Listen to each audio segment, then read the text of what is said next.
Bueno, vamos a empezar con el tema de hoy. Vamos a hablar de desnutrición y de anemia en el embarazo. Vamos a empezar con la parte nutricional. Eh, bueno, pues tenemos que tener en cuenta que obviamente el estado nutricional en la mujer previo y durante el embarazo pues va a ser muy importante para lo que es el futuro desarrollo del feto. Y pues este va a influir en el bienestar de la madre y del feto, en ambos. Y tanto la obesidad como la desnutrición en la mujer embarazada, pues aumentan el riesgo de complicaciones obstétricas y perinatales. La obesidad tiene sus propias complicaciones y la desnutrición también. Y aquí podemos ver en una parte de la guía de práctica clínica que pues mencionan lo que se debe tomar en cuenta en lo que es la primera consulta pues de control prenatal y pues hacen una mención de lo que es pues una nutrición adecuada, ¿no? Si se detecta que la paciente tiene malos hábitos alimenticios, pues es importante pues buscar cambiarlos o hacer énfasis en este aspecto, ¿no? Tenemos que en el embarazo se requieren a lo largo del embarazo 8.000 calorías adicionales para cubrir la demanda de este proceso. Y esto implica un aumento calórico entre 100 y 300 kilocalorías al día durante el embarazo y en la lactancia de unas 500 kilocalorías. Y el peso a lo largo pues, se debe ir incrementando entre 1 kilo y kilo y medio al mes. Esto vamos a ver que cambia un poco dependiendo del peso, del estado, más que nada del peso, más del estado nutricional de la paciente previo al embarazo. Este aumento de peso pues, va a ser un fenómeno complejo que tiene muchos mecanismos relacionados fisiológicos y metabólicos de la madre, hormonales, y principalmente pues, por el metabolismo placentario. Y pues un indicador que se usa para saber el estado nutricional pues va a ser el índice de masa corporal, el IMC. Este se utiliza previo y también durante el embarazo se puede utilizar como un marcador para pues, la vigilancia del peso y hacer las recomendaciones o los cambios adecuados dependiendo durante todo el periodo de gestación. Y en cuanto a las necesidades, por ejemplo, de vitaminas, minerales en general, estos suelen estar cubiertos con la dieta habitual. Si es una dieta balanceada y adecuada, estos incrementos que se necesitan de estas vitaminas suelen estar cubiertos, a excepción de que, entonces no suele ser necesario pues aportes vitamínicos adicionales, ¿no? A excepción de que se detecte que hay una deficiencia previa o se sospeche que la paciente pues, puede tener alguna deficiencia, a excepción obviamente de lo que es el ácido fólico, que pues siempre se administra para prevenir malformaciones del tubo neural. Aquí tenemos unas tablitas que nos muestran las recomendaciones en cuanto al aumento del peso durante el embarazo. La que está abajo a la izquierda, la verdecita, es la guía de práctica clínica. Esta solo nos menciona esto de la ganancia de peso total, ¿no? En el embarazo, al final del embarazo. Y podemos ver que pues este cambia dependiendo del índice de masa corporal de la paciente. Si es una paciente con bajo peso o desnutrición, que son menor a 18.5, pues vemos que el aumento final de peso es mayor que en una paciente con un IMC en el rango normal. Y también podemos ver que las que presentan sobrepeso o obesidad, este aumento final de peso es menor. Esta de que está cerrita rosadita igual nos lo muestra nos divide por trimestres. Y esta que está aquí abajito a la derecha nos muestra los requerimientos nutricionales diarios en cuanto a dividido en la energía total, por proteínas y nos menciona ciertos de vitaminas, minerales que, como les mencioné, suelen estar cubiertos en una dieta balanceada normal.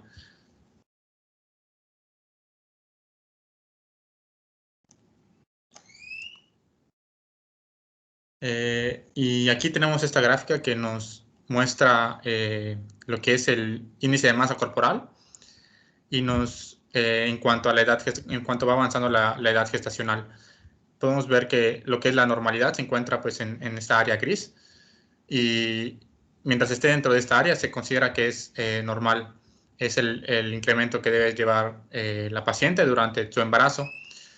Si vemos que pues, durante el embarazo pues, empieza en cierto punto y baja o sube, pues ahí es donde tenemos que ver que algo no está bien, ¿no? Y hay que hacer las correcciones adecuadas. Si la paciente no está ganando suficiente peso, pues hay que averiguar por qué.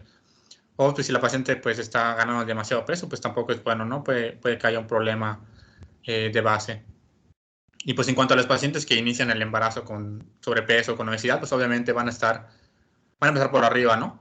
De lo que es esta área gris. Pero como mencionamos previamente, pues estos pacientes van a ganar menos peso o deben ganar menos peso durante todo el embarazo. Entonces, conforme vaya avanzando las semanas de gestación, pues esta se va a ir acercando a lo que es el límite superior de la gráfica. Y estas gráficas son de la ganancia de peso. La previa toma en cuenta el índice de masa corporal y estas toman en cuenta lo que es la ganancia de peso. Si vemos acá, toman un rango de 11.5 como a 16 kilos de ganancia de peso como normalidad. Y nos muestra cómo debe ir avanzando durante toda la gestación. Estas gráficas aquí, la de la izquierda es tomando en cuenta un índice de masa corporal. Esta de la derecha un índice de masa corporal bajo. Podemos ver que aumenta el rango, ¿no? Porque como les mencioné previamente, debe aumentar la ganancia de peso. Este va de 12.5 a 18, lo que es la normalidad. Y también hay unas para sobrepeso y obesidad, pero no las puse en la presentación, pero existen para los 4, ¿no? Tenemos que cuando hablamos de que hay un aumento excesivo de peso, pues esto puede implicar ciertas complicaciones, ¿no? Como son mayor riesgo de preeclampsia, la diabetes gestacional obviamente es una muy importante, macrosomía en el feto, aumenta pues por esto mismo pues traumatismos en el parto, esto de distocias, asfixia fetal. Y cuando el aumento de peso es insuficiente, pues podemos tener principalmente lo que es restricción del crecimiento intrauterino. Esto obviamente nos conlleva un aumento de la mortalidad perinatal, puede aumentar el riesgo de un parto prematuro y obviamente con recién nacidos con bajo peso al nacer.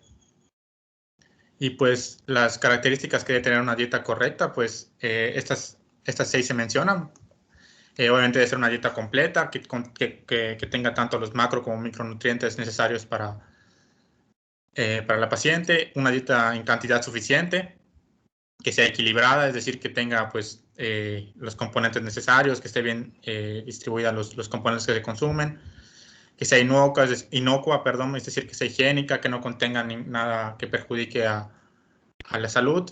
Debe ser una dieta variada, que contenga varios de los grupos alimenticios y pues adecuada en el sentido de que se base en las necesidades específicas de cada persona, es decir, puede que cada paciente es diferente, ¿no? Entonces puede que algunos tengan necesidades específicas, entonces pues a veces la dieta pues se debe adecuar a estas necesidades específicas. Y esa tablita nada más, obviamente no nada más la puse para que la observemos, pero pues nos muestra las porciones recomendadas de varios elementos, ¿no? Arriba los micronutrientes, podemos ver, dependiendo, uno lo divide dependiendo de la edad, y aquí podemos ver en el embarazo cómo aumenta estos requerimientos, ¿no? Y en la lactancia también. Pero como les mencioné, mientras un paciente sano con una alimentación balanceada, adecuada, estos requerimientos se deben cumplir. Y abajo podemos ver lo que son también otros micronutrientes y nos menciona también las calorías totales. Como mencioné, realmente va de mayor a 100 a 300 y en la lactancia nos mencionan 500.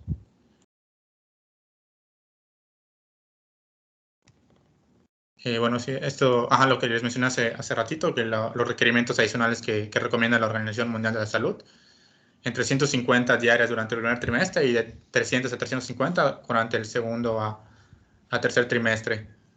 Y algo que se me pasó comentarles es que en las mujeres que empiezan el embarazo con sobrepeso y con obesidad, obviamente no se recomienda ninguna dieta que restrinja calorías ni que obviamente para bajar de peso, obviamente no están contraindicadas, ¿no? Lo que se busca en estas pacientes es que pues se maneje una alimentación adecuada y que tengan un peso pues adecuado a lo que les mencioné previamente, ¿no? Pero obviamente no en estas pacientes pues, no se maneja ninguna dieta restrictiva. Y pues las situaciones que aumentan lo que es el riesgo nutricional, pues tenemos lo que es el sedentarismo, que detectemos que la paciente pues tiene una mala dieta o una dieta inadecuada con comida, pues alimentos no balanceados, comida chatarra en exceso, etcétera, ¿no? O lo contrario, ¿no? Que que tal vez no consuma los suficientes alimentos, no consuma a las horas adecuadas. Obviamente el consumo de alcohol y tabaco y alteraciones conductuales y enfermedades hormonales pues también juegan un papel en este aspecto. Y pues también pues se recomienda obviamente referir a cualquier mujer gestante cuando presente una patología que impacte en su nutrición. Por ejemplo, hiperemesis o enfermedades intestinales, pues obviamente esto va a impactar de manera negativa en la nutrición y pues hay que actuar de manera pronta para que no vaya a generar luego las complicaciones que ya les mencioné. También en adolescentes no controlados cuando tienen patologías adicionales o cuando pues detectemos que no existe la ganancia de peso o los cambios adecuados, el aumento de peso con la intensidad insuficiente o excesivo, pues esos pacientes hay que referirlas porque pues necesitan un manejo multidisciplinario para encontrar pues cuál es el problema y que pues se pueda manejar a tiempo para evitar las complicaciones que esto conlleva. Y pues por mi parte es todo. Ahorita va a continuar mi compañera con la parte de anemia. Muchas gracias. Solo quiero agregar una situación que tenemos que tener en cuenta siempre que tengamos a pacientes que estén iniciando su control prenatal. Casi siempre nos preguntan, bueno, doctor, ¿y cuánto debo de subir de peso? ¿No? O sea, el hecho de que sepan el índice de masa corporal es súper importante, pero también es importante considerar que si una paciente, como bien mencionaste, tiene sobrepeso, sin hablar de obesidad, o sea, si tiene sobrepeso, nosotros tenemos que informarle a la paciente cuál debería ser su ganancia ponderal en el transcurso de su gestación. Y estoy hablando de no en los primeros meses, no en los primeros 2 o en los primeros 3, estoy hablando en total. Una paciente que tiene un peso dentro de lo normal o un índice de masa corporal normal para la paciente para el inicio de la gestación, debe de subir por lo menos 12 kilos. Pero una paciente que tiene sobrepeso no puede subir más de 7 kilos. O sea, los 7 kilos deben de ser en total toda su gestación. Por eso es importante recalcar que, como bien también mencionaste, que tenemos que cuidar la alimentación de nuestras pacientes con sobrepeso o con obesidad, pero sin dejar a un lado cuánto es lo que deben de tener como ganancia ponderal. Considerando también que al principio de la gestación las pacientes tienden a tener náuseas, vómitos y casi siempre bajan 1 o hasta 3 kilos. Entonces lo importante aquí es que tenemos que considerar que la alimentación debe de ser enfocada a cuidar esos cambios en sus hábitos alimenticios con la finalidad de que ni bajen ni suban más de lo que deben de subir de acuerdo a su índice de masa corporal. En el libro de la CEGO hay una tabla donde dice cuánto es el valor o qué cantidad de peso en kilos debe de subir una paciente de acuerdo a su índice de masa corporal. Adelante, continuamos entonces. No sé si quiera alguien comentar algo antes de empezar con la anemia. Disculpe, doctora, una preguntita. No, creo que no escuché bien. ¿Cuánto tiene que subir una mujer que con sobrepeso u obesidad? 7 kilos, no más de 7. Okay, o sea, aunque si la mujer esté en sobrepeso, sí, más de 7. Okay. Sí, tiene que subir, pero no debe excederse de 7 kilos. Okay. En toda su gestación yo tengo que cuidar inclusive las citas que, pues ustedes saben que normalmente las citas se dan al mes, ¿no? Cada mes vamos a ir valorando a las pacientes. Cuando detectamos algún factor de riesgo, sobre todo si la paciente tiene una obesidad mórbida, que tiene además un embarazo de alto riesgo solo por ese dato, pues obviamente las citas del control prenatal deben de ser en menos tiempo, no cada mes. Y esto incluiría tanto el peso como la evaluación de otros perímetros, como por ejemplo el perímetro abdominal. Gracias. Buenas tardes. ¿Se ve mi pantalla? Sí la veo. Ok. Bueno, pues voy a comenzar con el tema de anemia en el embarazo. Primero, pues hay que recordar que el embarazo es un estado en el que ya va a existir una dilución fisiológica de la sangre, porque pues va a haber un aumento del volumen plasmático que no va a ser tal vez compensado o seguido por el aumento de la masa eritrocitaria. Entonces va a haber más volumen de líquido, ¿no? Que de eritrocitos. Entonces se va a ver un poquito diluida la sangre. Por eso es que los valores de hemoglobina pues van a ser aceptados en la embarazada un poquito más bajos de lo que sería una mujer no embarazada. Y bueno, el concepto de anemia, según el Centro de Control y Prevención de Enfermedades, es un padecimiento que está asociado a valores de hemoglobina o hematocrito que van a ser menores al percentil 50 en una población de mujeres embarazadas sanas que reciben hierro complementario. A nivel mundial, según la Organización Mundial de la Salud, se estima que el 40% de las embarazadas padecen anemia y de este 40% la mitad es anemia ferropénica.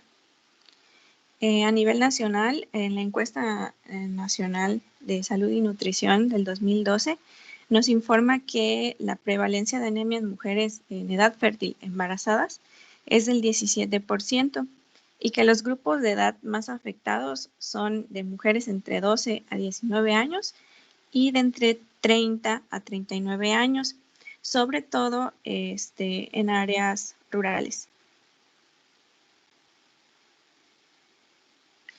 Bueno, algunas clasificaciones de la anemia son, por ejemplo, la clasificación por trimestre de embarazo, en la que observamos estos valores, que si vemos o nos damos cuenta en el primer trimestre y el tercer trimestre, pues son los mismos.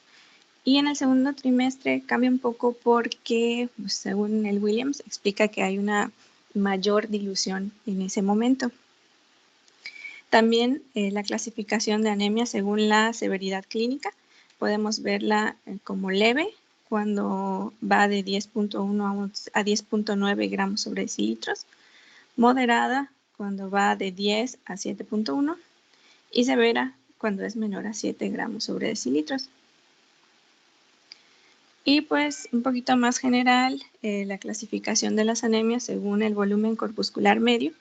Podemos ver que las que se encuentran con un volumen de corpuscular medio pues bajo están la talasemia, la anemia por enfermedades crónicas, la deficiencia de hierro, anemia sideroblástica. En las que son de un volumen corpuscular medio, normal, vamos a dividirlas según los reticulocitos, si están altos o bajos. Por ejemplo, cuando están altos podemos hablar de hemólisis o sangrado. Y cuando están bajos podemos encontrar pancitopenias o cuando no hay pancitopenias por enfermedades crónicas. Y por último, cuando hay un elevado volumen corpuscular medio, podemos hablar de anemias megaloblásticas como la deficiencia de vitamina B12 o de folatos, o no megaloblásticas cuando es por alcoholismo, problemas hepáticos, hipotiroidismo, etc. Esto es como que en general. Pero pues las causas de anemia durante el embarazo, o sea, las más comunes, podemos encontrar a la ferropénica, a la por hemorragia aguda, a la anemia por inflamación, a la megaloblástica, a la hemolítica, a la plástica y a las hereditarias. Pero las más comunes de estas van a ser la ferropénica y la hemorragia aguda. El cuadro clínico pues va a depender tanto del tiempo de evolución y de instauración, el grado de la anemia y el tipo de anemia. Pero de manera general, pues los síntomas van a ser astenia, fatiga, adinamia, palidez de mucosas y tegumento, pues caída del cabello o cabello seco y quebradizo, pica o disfagia, se puede presentar en muchas ocasiones, coiloniquia, glositis y algunas veces soplos funcionales. Y pues ahorita voy a abordar como que las más comunes de manera individual. Vamos a comenzar con la principal, que es la anemia por deficiencia de hierro. Esta puede ser causada por 3 escenarios, ya sea que los depósitos de hierro de la paciente pues no eran suficientes antes de que se embarazara. Tenemos como datos que solo un 20% de las mujeres tienen unas reservas de hierro superiores a 500 miligramos. Otro 40% tiene entre 100 y 500 y otro 40% pues prácticamente tiene reservas inexistentes. Entonces, pues obviamente al momento de embarazarse y como lo dice pues el segundo escenario, va a requerir de más hierro porque se necesitan 1000 miligramos para cubrir la demanda lo que tiene que, bueno, que cubrir. Por ejemplo, los 300 miligramos que se van a ir al feto y a la placenta, los 500 que utilizan para la expansión de la masa de hemoglobina y los 200 que se eliminan. Entonces, en general va a requerir de 1000 miligramos de hierro, que pues si vemos las reservas, pues son pocas, necesitarías casi el doble. Y finalmente, el otro escenario es que pues haya un aporte insuficiente de hierro por la dieta, ya sea porque es pobre en alimentos ricos en hierro, pobre en alimentos que potencian la absorción del hierro, o que tenga una dieta rica en alimentos que disminuyen su absorción, o incluso algunas comorbilidades como una enfermedad inflamatoria intestinal, o que tenga muchas náuseas y vómitos durante el embarazo que pues le impidan adquirir los nutrientes. Para el diagnóstico, pues vamos a hacer una exploración física y una anamnesis y se requieren estudios de laboratorio. El primero que vamos a llevar a cabo es la citometría hemática. Y en pues de manera general, vamos a encontrar una hemoglobina baja, un hematocrito bajo, el volumen corpuscular medio bajo y la hemoglobina corpuscular media baja, además de una amplitud de distribución de eritrocitos aumentada. Los reticulocitos pueden estar normales y en el frotis sanguíneo podemos encontrar eritrocitos microcíticos e hipocrómicos. Esto pues ya teniendo en cuenta que es una anemia franca. Pero como vemos en el cuadrito que está aquí, esta deficiencia de hierro puede ir avanzando, ¿no? Desde que está normal podemos ir viendo diferentes parámetros de laboratorio según en qué momento se encuentre hasta llegar a la anemia ya franca por deficiencia de hierro. Bueno, después de la citometría hemática se hace el perfil de hierro. En igual, o sea, como ya mencioné, va a haber un hierro sérico total disminuido, una capacidad total de fijación de hierro aumentada, saturación de ferritina disminuida y ferritina sérica disminuida. Pues es lo que podemos observar acá. Pues esto de forma general, porque igual estaba leyendo que muchos médicos, en lugar de pedir el perfil de hierro, solamente dan el hierro suplementario y ya después hacen un control para ver si sí era, ¿no? Pero pues esta es una manera de abordarlo. Independientemente de si hay anemia o no, durante el embarazo se debe dar suplementación con hierro, pues como ya vimos por la demanda que vamos a tener. Entonces, lo que recomienda la Organización Mundial de la Salud son de 30 a 60 miligramos de hierro elemental diario, aunado a 0.4 miligramos de ácido fólico. Y pues aquí vemos las equivalencias de lo que serían 60 miligramos, según lo que tenemos en el mercado. Bueno, una vez que ya se diagnostica una anemia como tal, tenemos que dar tratamiento para esa anemia.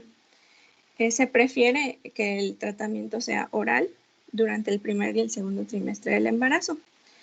Y la dosis va a depender de la severidad de la anemia. Si es una anemia pues, de leve a moderada, se pueden dar 100 miligramos de hierro elemental al día.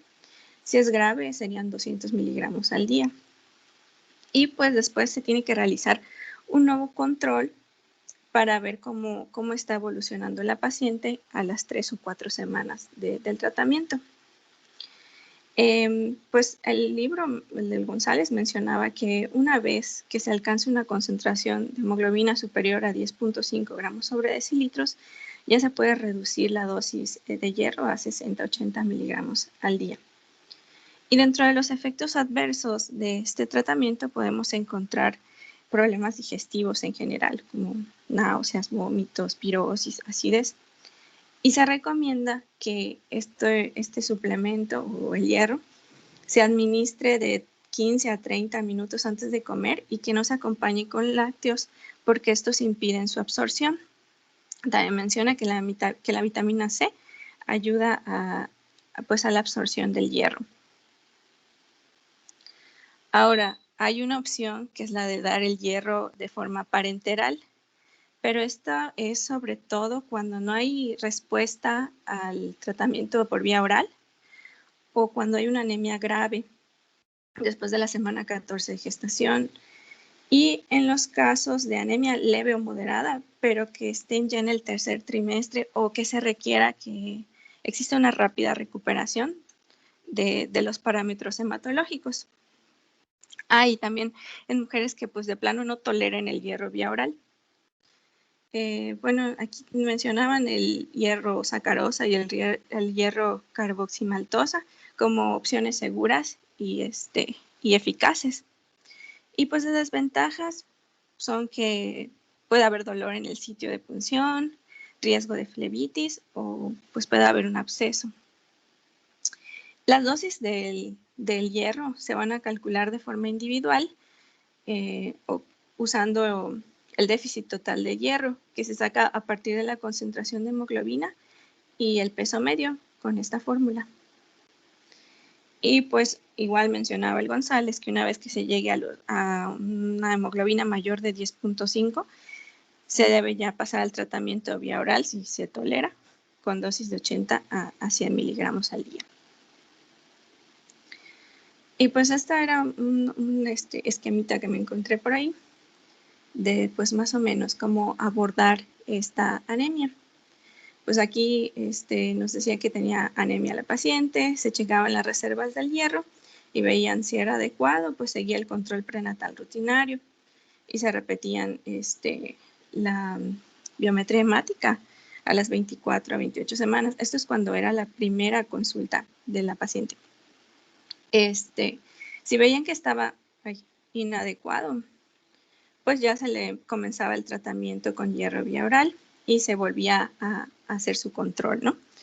Si veían que las reservas del hierro no subían o seguían bajas, pues empezaban a preguntarse, ¿no? A ver cómo está la hemoglobina. ¿Es menor de 10? ¿No tolera la vía oral? ¿Hay alguna alteración que no permita que absorba el hierro? O si tenía más de 30 semanas, sí, pues ya se le trataba con hierro intravenoso y si no, pues se seguía con el tratamiento vía oral. Y ya si veían que el hierro estaba normal y todo estaba mejorando, pues se seguía con el control prenatal rutinario. Bueno, otra anemia muy común es la anemia por hemorragia aguda. De estas, pues en el embarazo las causas más comunes son la mola hidatiforme, el aborto, el embarazo ectópico y el sangrado postparto. Y pues de esto solamente nos mencionaba el Williams, que si la paciente se encontraba estable hemodinámicamente, pues no era necesario administrar transfusiones sanguíneas, sino seguir con suministros con suplementos, de hierro, cuando menos durante 3 meses. Otros tipos de anemias que son comunes en el embarazo, pues es la megaloblástica, que se caracteriza porque hay una alteración en la sangre y en la médula ósea por una síntesis deficiente de ADN. Y dentro de estas, las principales van a ser la que es por deficiencia de vitamina B12 y la deficiencia de ácido fólico. La deficiencia por ácido fólico, la anemia por deficiencia de ácido fólico, es también conocida como anemia perniciosa del embarazo. Esta se va a presentar sobre todo en mujeres que no consumen vegetales de hoja verde o no consumen proteína animal, o sea, carne o leguminosas, o que presentan un consumo excesivo de etanol. Lo primero que se va a notar, o la primera evidencia bioquímica de esta deficiencia es una concentración en plasma menor a 3 nanogramos sobre mililitro, o sea, de ácido fólico. Y en el frotis, lo primero que aparece pues son eritrocitos grandes, o sea, macrocitos, neutrófilos que van a estar hipersegmentados. Y a medida que va aumentando la anemia o que se intensifica, aparecen ya eritrocitos nucleados en el frotis. Y en el estudio de la médula ósea va a revelarse eritropoiesis megaloblástica y se acompaña de trombocitopenia y leucopenia, o ambas, o sea, ambas o por separado. Y pues lo recomendable durante el embarazo es que se administren 400 microgramos o 0.4 miligramos al día. Esto aunado a una dieta adecuada y pues suplementación con hierro. Esta cantidad tiende a aumentar en diferentes situaciones como son el embarazo múltiple, anemia hemolítica, enfermedad de Crohn, alcoholismo y enfermedades inflamatorias de la piel. Y pues también se recomienda que en mujeres que tengan antecedente de un recién nacido con defectos del tubo neural, pues que tomen 4 miligramos diarios de ácido fólico antes de la concepción y al principio del embarazo. Y pues nos mencionaba el libro que la administración de 1 miligramo al día de ácido fólico genera una respuesta hematológica notable y pues rápida, que de 4 a 7 días de haber empezado el tratamiento ya se elevan reticulocitos y la leucopenia y la trombocitopenia se corrige. La siguiente anemia es la que es por deficiencia de vitamina B12. Y pues un ejemplo típico de esta es la anemia perniciosa de Addison, en donde el problema aquí es que no hay factor intrínseco, que es el que ayuda a que se absorba la vitamina B12 que se obtiene de los alimentos. Este es sobre todo común pues, en pacientes que han tenido una resección gástrica. Y también puede ser en pacientes que tengan enfermedad de Crohn o un crecimiento bacteriano excesivo en el intestino delgado. Y se trata con 1 miligramo de vitamina B12 mensual vía intramuscular. El siguiente tipo de anemia pues, es por enfermedad crónica. Estas comprenden pues, varias enfermedades como la insuficiencia renal crónica, enfermedad inflamatoria intestinal, neoplasias malignas, artritis, enfermedades supurativas crónicas, pero la principal es la insuficiencia renal crónica. En este caso, pues es necesario asegurar un depósito adecuado de hierro, o sea, en todas, y cuando se presenta insuficiencia renal crónica, se puede administrar eritropoyetina recombinante cuando el hematocrito se está acercando a 20. Ahí. Pues estas eran las más importantes. Otras anemias que mencionaba el libro, pues eran la hemolítica por anticuerpos, o sea, la autoinmunitaria, en donde pues los anticuerpos destruían a los eritrocitos y provocaban la anemia. Y el tratamiento que se daba eran los glucocorticoides. También está la hemoglobinuria paroxística nocturna, que es en donde hay una formación de plaquetas, granulocitos y eritrocitos defectuosos. Entonces, pues también se iban a romper. En este caso, como es una condición en la que se predispone mucho la paciente a una trombosis, se utilizan anticoagulantes profilácticos y decía el Williams que se ha tratado a las pacientes con eculizumab y que ha sido una buena opción. También está la hemólisis inducida por el embarazo, en la que pues no se sabe por qué es, pero está. Y se han tratado a las pacientes con corticosteroides y pues ha resultado algunas veces.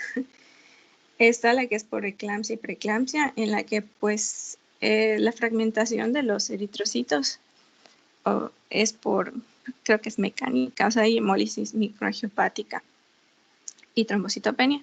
Y esta pues hay que tratar la eclampsia y la preeclampsia. Y por último están las deficiencias de enzimas eritrocitarias y la esferocitosis, que es un defecto en la membrana. Y pues estas no tienen como que un tratamiento, pero se proponía que se diera ácido fólico complementario nada más para propiciar la eritropoyesis constante. Y eso sería todo de mi parte.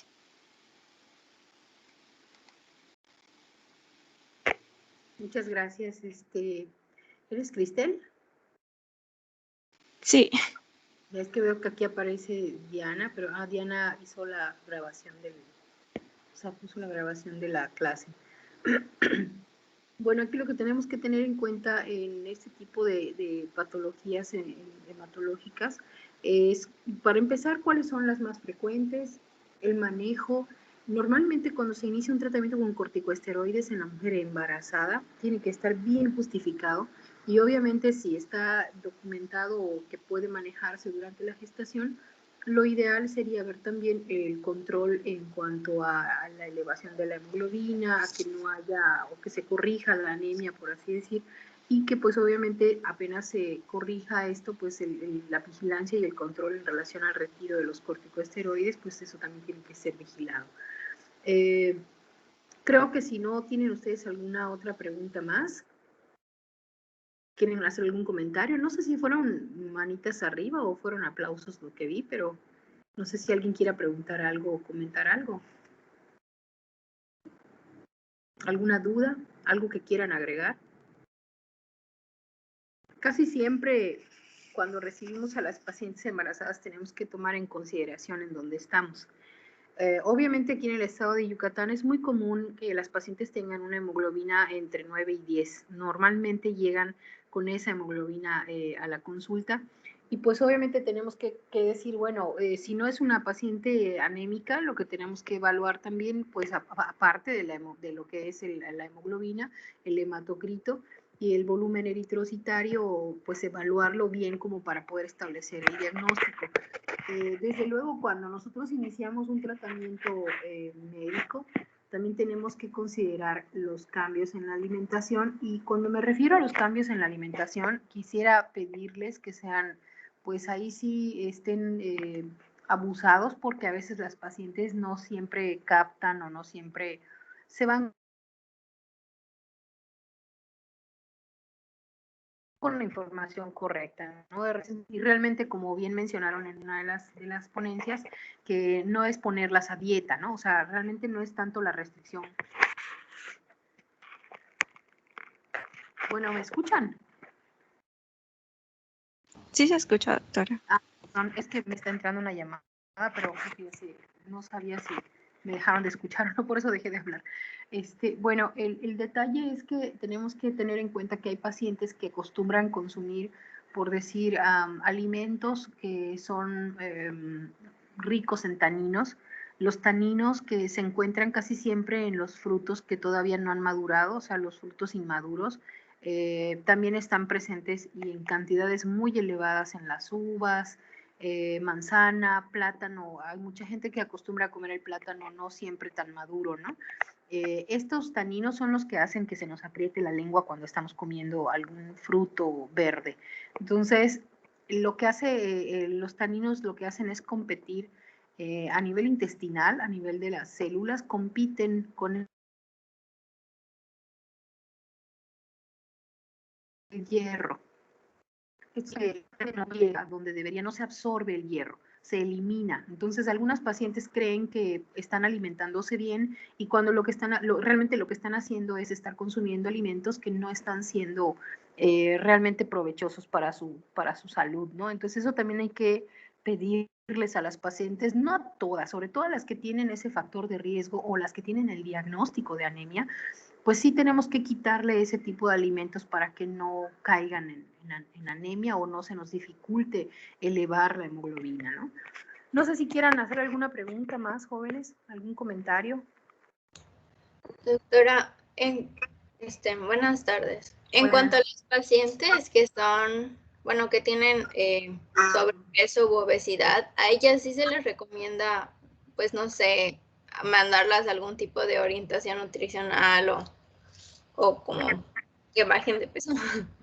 Y desde luego sí. O sea, esto requiere inclusive tratamiento multidisciplinario. En algunos casos son pacientes que pueden desarrollar hipertensión, entonces sí es necesario que se haga una interconsulta. De hecho, debería ser el manejo todo el embarazo junto con nutrición, porque no solamente es durante la gestación. El problema aquí es que el sobrepeso o la obesidad, si la paciente termina, por decir, con alguna situación que haga que terminemos en una cesárea, la recuperación del tejido es mucho más complicada. O sea, la cesárea, pues el hecho de que haya más tejido adiposo, hay más dificultad para la absorción del material quirúrgico, y estoy hablando de las suturas, no se absorben como deberían de ser. Entonces es más fácil que se formen seromas, cero hematomas o que se hagan abscesos. Entonces, por esa razón, las pacientes deben cuidar su alimentación.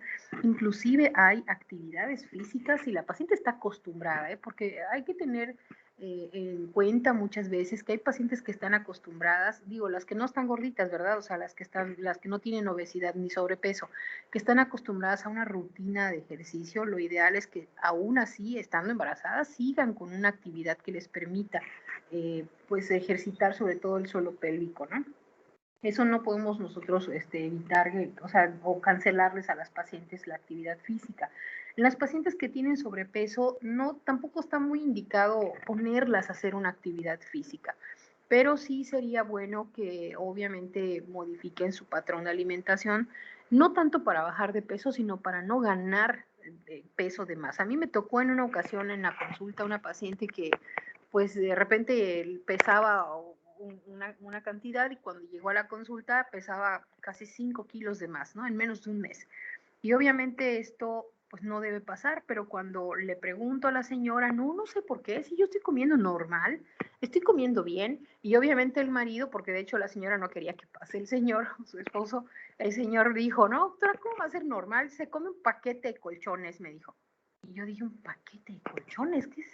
¿Cómo que un paquete de colchones? De verdad, en ese momento a mí no se me ocurrió que, pues sí, no sé si todavía los venden, no sé si los venden en algún lado de la República o en algún lado, pero sí en algún momento me tocó a mí ver estos panes que creo que son de Bimbo, no estoy muy segura, no sé si los conocen, ¿alguno de ustedes los recuerda o los conoció o los conoce o los compra? Sí, son de naranja. Son de naranja. Todavía los venden, yo no los he vuelto a ver, no me Sí, fijaron. sí los venden.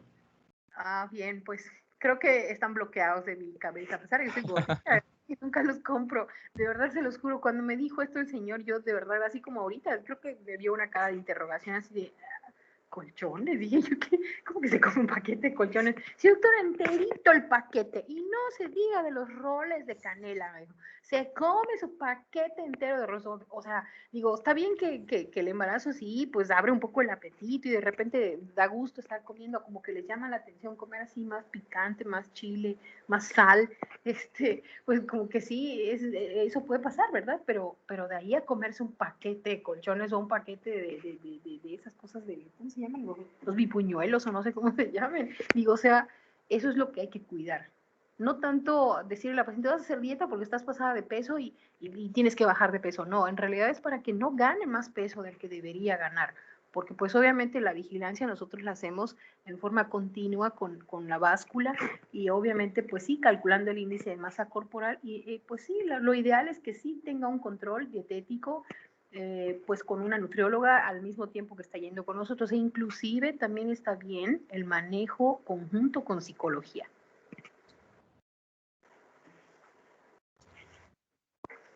Gracias, doctora. De nada, Dami. ¿Alguien más quiere hacer alguna pregunta? ¿Qué tema Creo sigue? que no, doctora. Emia. ¿Qué tema sigue? No me acuerdo ahorita qué tema sigue. Es el de isoinmunización. Ah, sí, está buenísimo ese tema. Está bien. Bueno, ese seguiría mañana entonces. Sí. Muy bien. Bueno, jóvenes, pues muchas gracias por la clase, muchas gracias por la presentación. Recuerden ustedes las dosis para el tratamiento de las pacientes con anemia, cuánto es lo que debemos manejar de ácido fólico, de fumarato ferroso, sulfato ferroso o hierro en general, viene en el examen, ¿eh? Disculpe, doctora, en los casos donde se tiene que subir un poquito más la dosis del ácido fólico, ¿cómo le hacen? O sea, ¿cómo ven cuánto subir? Se puede pedir el valor en sangre, puedes llevar el control, o sea, aparte de que pides tú el valor de hemoglobina o de hematocrito, puedes tú solicitar la cantidad de ácido fólico que pueda estar circulando en sangre, como un marcador.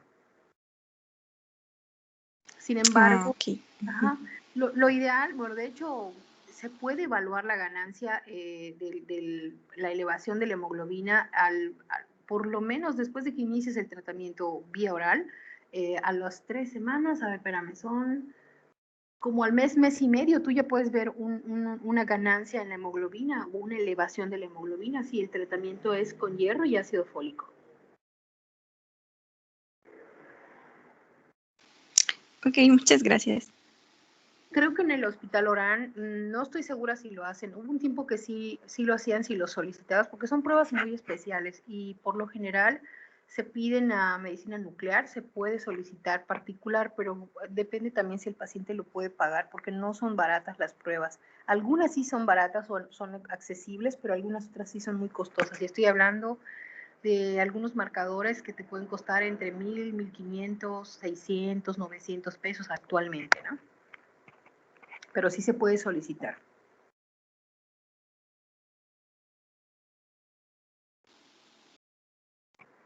Bueno, Gracias. y nada, Cristel, muchas gracias. Dianey, levantaste tu mano. Sí, buenas tardes, doctora.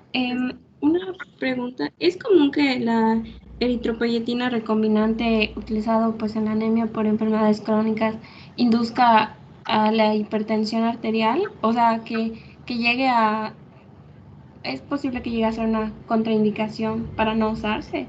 Porque leí que da un efecto bastante considerable, pero no sé si Sí, puede llegar a... pero no se contraindica por eso. O sea, sí puede ser, pero obviamente puede ser eso más que, o sea, lo que determine que no le manejes la eritropoyetina porque tiene factor de riesgo y es muy probable que esta paciente pueda desarrollar pues más problemas que beneficios. Entonces, no a todas. Y sí se puede manejar. Obviamente sí está descrito que puede favorecer estas complicaciones, pero lo que tendrías tú que evaluar es si hay o no algún factor de riesgo que pueda condicionar más que solo utilizar la eritropoyetina. Gracias, doctora.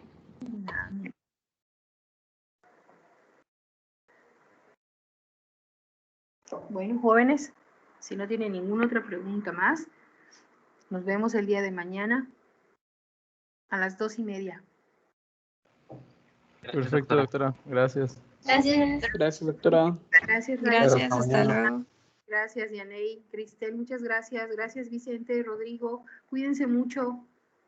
Saludos, doctora, gracias. Nos vemos mañana. Bye. Igualmente, doctora. Bye. Bueno.